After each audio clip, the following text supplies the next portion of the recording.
Do you know many people are having trouble with connecting their iPhone to HP printers? Don't worry. In this video, we'll show you how you do this. Let's start. Step 1. Check network. Ensure your iPhone is on the same network you wish your printer to use.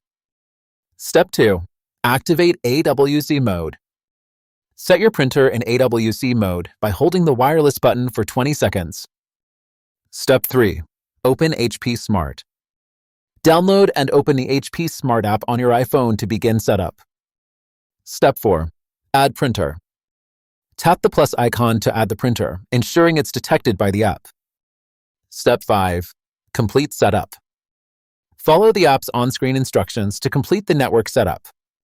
Now you should be able to successfully connect the HP Smart app to your printer. Still need help? Visit our website for the complete manual. There you will also find questions and answers from other HP users. Did you find this video helpful? By subscribing, you help us continue to answer users' questions. So, subscribe to our channel. Thanks for watching and see you in the next video.